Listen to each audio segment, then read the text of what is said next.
KNOWHY 해시태그 35 Why does Jacob declare so many words? 왜 야곱은 그렇게 많은 화를 선언하는가? Post contributed by Scripture Central. 그러나 율법이 주어지고 참으로 우리처럼 하나님의 모든 계명을 가지고 그리고 이를 범하며 자기의 시험의 날들을 허비하는 자에게는 화인 나니 이는 그의 처지가 참담함이라. 니파이후서 9장 27절. 더도 야곱은 그의 위대한 연설의 일부로 아마도 니파이가 왕으로 즉위하는 자리에서 니파이후서 5장 18절 하나님과 그분의 많은 속성들 그리고 구원의 계획을 찬양하였습니다.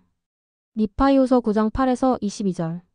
야곱의 설교는 매우 웅장하여 노스캐롤라이나 주립대 애쉬빌 캠퍼스의 그랜트 하디 교수는 니파이후서 9장 17에서 19절을 이스라엘의 거룩하신 분에 대한 찬가라고 불렀습니다.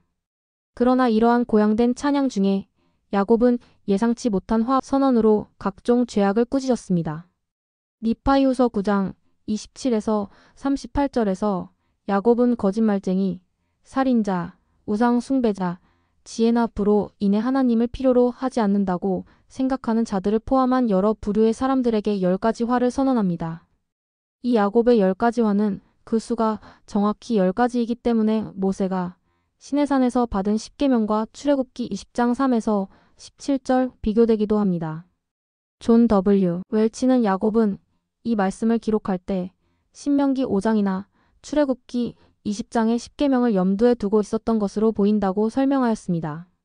우상 숭배, 살인 간음, 거짓 증언 금지와 출애굽기 20장 4에서 6절, 13에서 14절, 16절 참조 같은 금지 조항들이 야곱의 6번째부터 9번째 화 속에 명백히 드러납니다. 하지만 야곱의 10가지 화는 단순한 십계명의 반복이나 요약이 아닙니다. 웰치는 십계명이 법을 주었다면 야곱은 한 걸음 더 나아가 법을 어길 때의 결과를 강조하였다고 설명했습니다.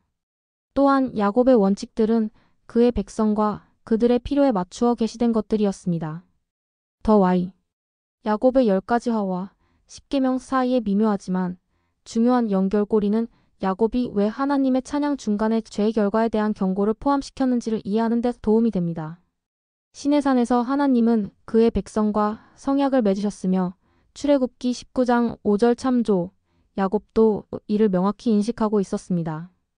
구약학자인 존 L. 콜린스는 성약의 축복은 율법 준수 여부에 달려있다고 설명했습니다.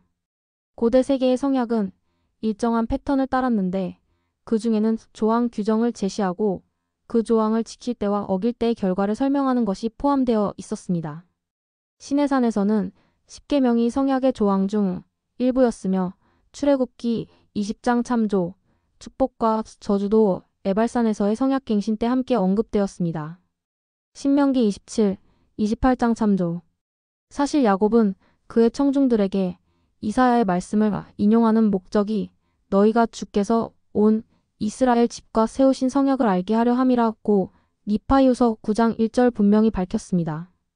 따라서 니파이후서 9장 27에서 38절의 10가지 화는 성약의 조항 목록과 이를 위반할 때 따르는 결과입니다. 게다가 야곱의 설교는 전통적인 고대 성약 패턴 전체를 따르고 있습니다. 이 전체 성약 공식은 복음의 충만함이 하나님의 선하심과 축복에만 국한되지 않고 죄의 결과에 대해서도 다루고 있다는 중요한 교훈을 줍니다. 하나님과 맺은 성약을 지키고 순종하는 것이 얼마나 중요한지를 알았기에 구주께서도 바리새인들과 서기관들에게 그들의 율법 위반에 대해 화를 선언하시며 회개를 촉구하셨습니다. 마태복음 23장 또한 주님의 설교에서도 축복과 저주의 선언을 하셨습니다. 누가복음 6장 17에서 26절. 오늘날 세상은 많은 도덕적 행위들에 대해 더욱 방임적인 태도로 나아가고 있으며 사람들은 하나님의 모습을 세상의 이미지로 바꾸려 하는 경향이 있습니다.